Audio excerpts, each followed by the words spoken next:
Hello and welcome to Spectrum TV News at 2. I am Francis Oyima, edit, coming to you live from Uyo, the capital city of Akwa Ibom State. Let's take a look at the headlines. Federal government moves to withdraw firearms case against Emefiele, files fresh case. Governor Mono orders immediate revocation of land ownership within Ibom Industrial Park area. Plus, Russia hikes interest rates to 12% as ruble falls. We'll bring you details of these stories and more in a moment.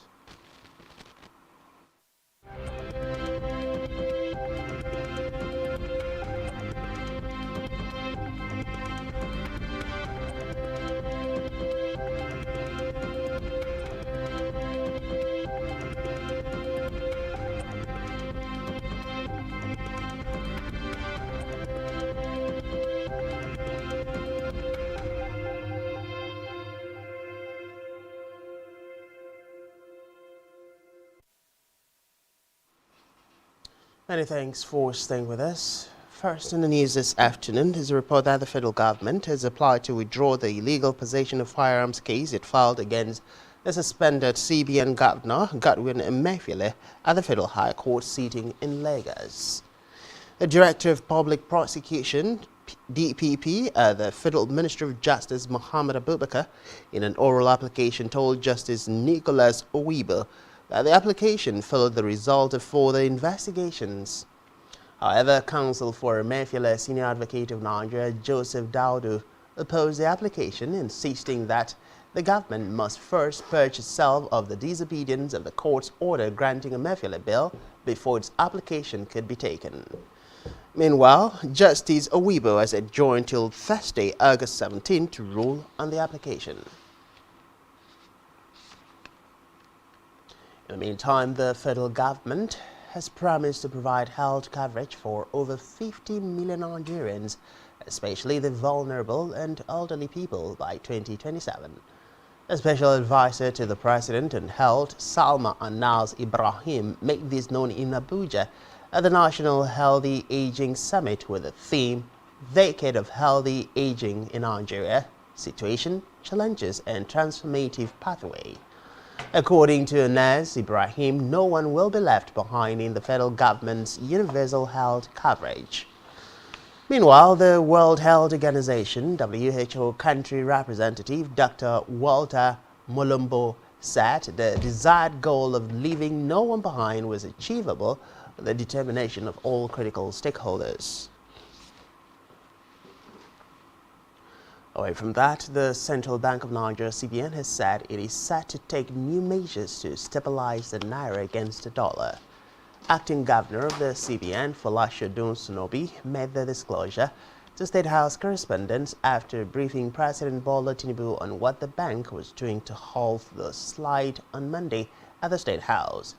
He said President Tinubu expressed his concern about the impact of recent developments in the foreign exchange market, particularly on ordinary citizens.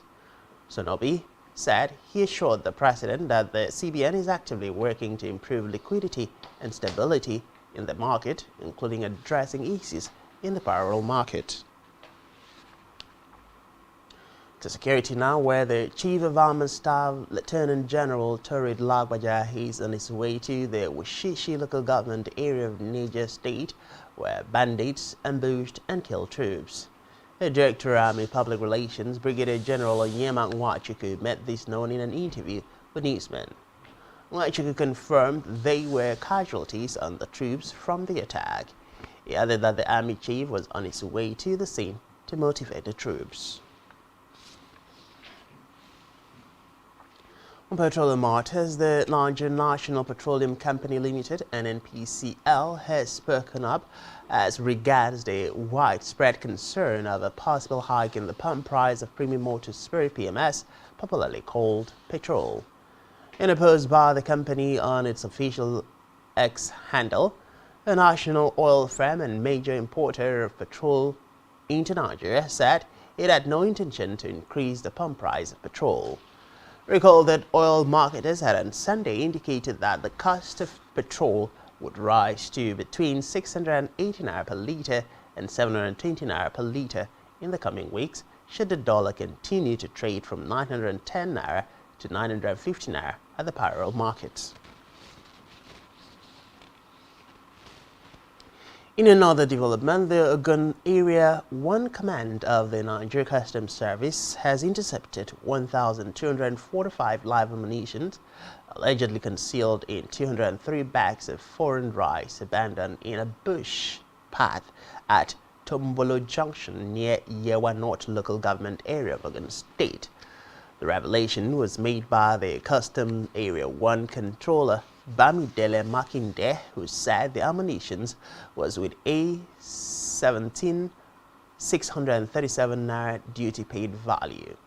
The area controller added that an investigation was ongoing to unravel the cartel responsible for the attempted smuggling, calling on residents to furnish the command with useful information.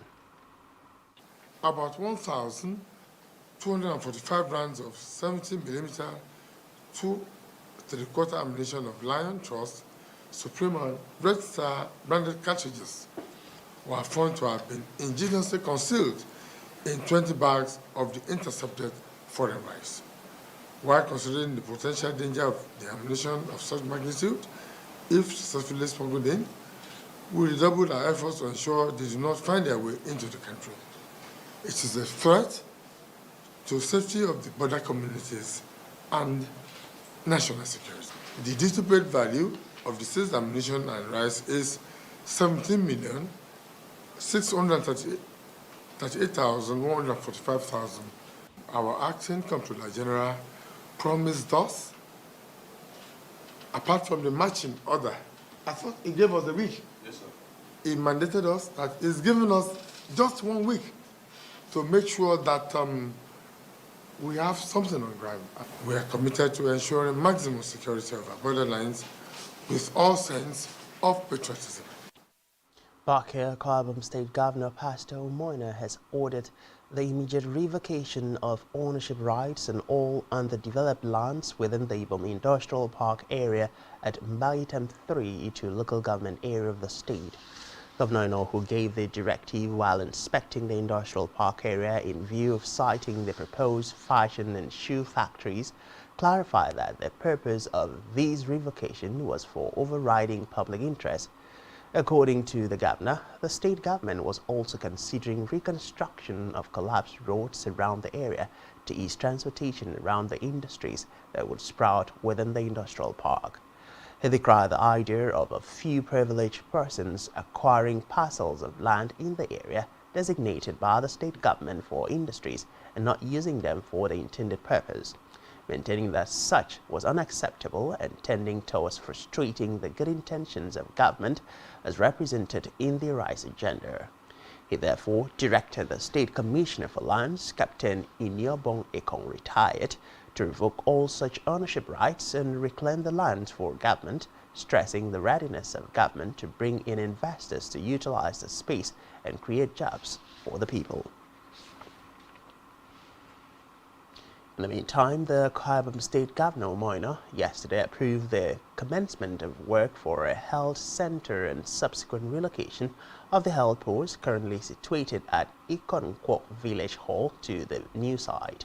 Governor Ino, speaking while inspecting the health post and land donated to the state government for the primary health care facility, commended the self-help efforts of Ikonkwo community and their magnanimity in donating the parcel of land which he described as demonstration of goodwill and acceptability to development.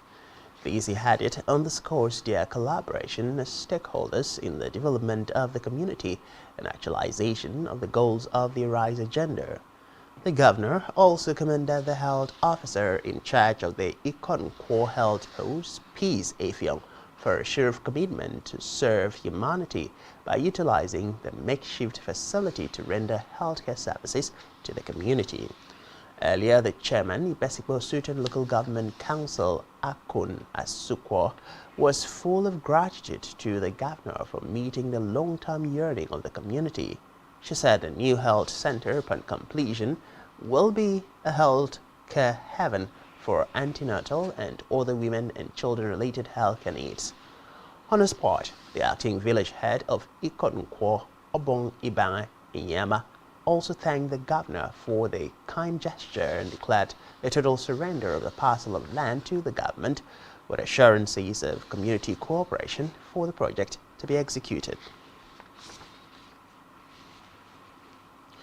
To Africa now, where military and political stakeholders in the Ghana have said that the military chiefs from the West African bloc, ECOWAS, will meet in the country this week to discuss possible intervention in Niger. The meeting was originally scheduled for last weekend but was postponed to Thursday and Friday. This came after ECOWAS leaders last week approved the deployment of a standby force to restore constitutional order in Niger, whose president was toppled on July 26th. Still in Africa, the United States Secretary of State Anthony Blinken has underscored the importance of pressure in ensuring that the Niger junta releases President Mohamed Bazoum, who has been held in his residence since he was ousted by the military on July 26th. He commended the leadership of the chairman of the Economic Community of West African States, President Bola Tinubu, for the decisions taken to reinstate the toppled Nigerian leader. Blinken's spokesperson Matthew Miller made this known in a statement. Reports, however, say the leader of the Niger junta had agreed to explore diplomatic dialogue. To the foreign scene now, where Russia has reportedly hiked interest rates to 12% after the ruble fell to its lowest value in 16 months. The currency fell past 100 per dollar on Monday, prompting Russia's central bank to hold an emergency meeting. The Bank of Russia said it decided to raise interest rates from 8.5% to curb inflation, which hit 4.4% in August. Reports say pressure has been mounting on the Russian economy due to imports rising faster than exports and military spending growing for the Ukraine war. Still on the foreign scene, former U.S. President Donald Trump has been charged with attempting to overturn his 2020 election defeat in the state of Georgia. Trump, who is the leading Republican candidate for president in 2024, was indicted along with 18 other allies, including former Trump's lawyer Rudy Giuliani, former White House Chief of Staff Mark Meadows, and the former White House lawyer John Eastman. Reports say the former president and his co-conspirators are accused of violating Georgia's Racketeering Act, solicitation or violation of oaths by a public officer, conspiracy to impersonate a public officer, conspiracy to commit forgery in the first degree, as well as false statements and documents. Still to come in the news, Spain beats Sweden to reach first Women's World Cup final. To stay with us.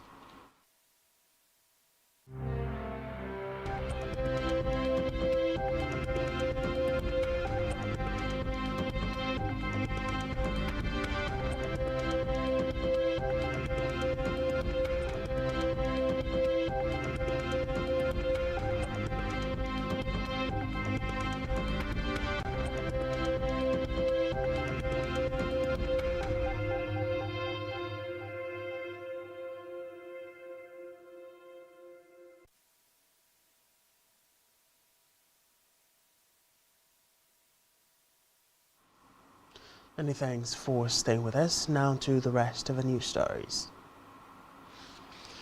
On the business news, the federal government says about $20 billion annual investment would be needed to achieve the desired gas expansion projects in Nigeria and deepen the use of gas across the country.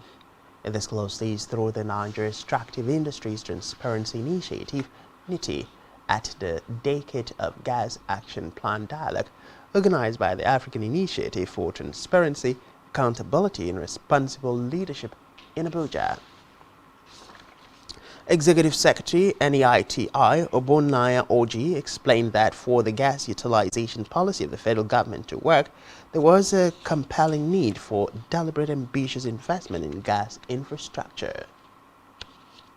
This, he said, would include investment in specific connectivity across upstream facilities to processing, power plants, and other end users. He pointed out that the largest gas reserves in Africa was in Nigeria, as the country's gas reserve was the 9th largest globally. He called on the federal government to increase its crude oil production in the short run beyond the current level to have money to diversify and invest in other alternative sources. Still in business, oil marketer says the foreign exchange crisis in Nigeria and the recent implementation of a 7.5% value-added tax on automotive gas oil, popularly called diesel, had pushed up the cost of the commodity to between 900 and 950 naira per litre in many states. According to them, the development has made local manufacturers say that the situation may lead to the closure of some factories and job losses. Speaking under the urges of the Natural Oil and Gas Suppliers Association of Nigeria at a press briefing in Abuja, the marketers explained that their inability to access the United States dollars was impeding their ability to import diesel. The national president, Nogasa Bennett Korea, told journalists that the cost of diesel was around 650 naira per litre before the federal government introduced a 7.5% VAT on the commodity. Recall that on June 20, 2023, the federal government had commenced the implementation of the payment of 7.5% VAT on diesel. In health, Nigeria has performed its first ever minimally invasive open heart surgeries on 4 patients in a private hospital in Lagos. Reports say the operations were coronary artery bypass grafting, CABG, off-pump and mitral valve replacement carried out without big cuts on the chest while the hearts were beating. A renowned cardiologist and professor of medicine, Kama Adeleke, made this known to journalists in Lagos, revealing that one of the patients was an 81-year-old woman who needed a valve replacement. He disclosed that the surgeries were carried out in Lekki, noting that the feat put Nigeria on the world map and on the list of the few countries in the developing world with the capacity to perform such surgical procedures. Still in health, the World Health Organization data published in 2020 indicated that lung cancer deaths in Nigeria reached 1.295 or 0.09%, while the age-adjusted death rate put at 1.37% of 100,000 of the population, ranks Nigeria at number 178 in the world. Lung cancer, according to oncologists, is one of the major health concerns in Nigeria. They warn people against daily exposure to carcinogenic and radioactive substances, noting that they are risk factors for the killer disease, which often spread without symptoms. They noted that besides active smokers, people working in certain professions may develop lung cancer due to their regular exposure to the predisposing factors. To sport now, where Spain beat Sweden to reach their first Women's World Cup final in a dramatic finish in Auckland. Captain Ogla Kaman scored an 89th-minute goal to spark wild scenes of jubilation among their supporters at Eden Park. Sweden, who have now lost back-to-back World Cup semi-finals, had equalized through Rebecca Blomvik's just 93 seconds. They will face England or host Australia in the final in Sydney on Sunday. Still in sports, Manchester City's young defender Rico Lewis has signed a 5-year contract with the treble winners today. Lewis made 23 appearances for City last season as Pep Guardiola's side lifted the Premier League, Champions League and FA Cup. The 18-year-old, who can play as a fullback or in midfield, joined City's academy as an 8-year-old and progress through the youth ranks into Guardiola's squad.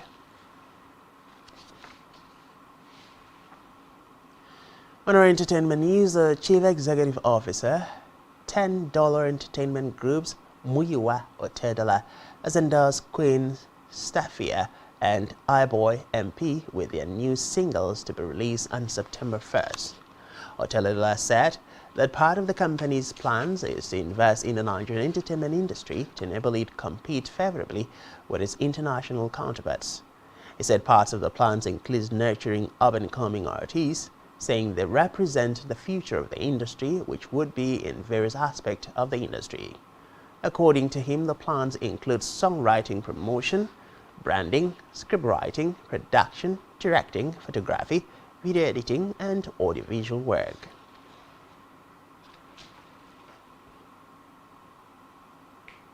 And that's all we have for you at this time. Do ensure to follow us on social media and subscribe to our YouTube channel, all of which you can find on our website, spectrumtv.ng. You've been watching Spectrum TV News at 2. I am Francis Oima, edit. Many thanks for being there and do enjoy the rest of your day.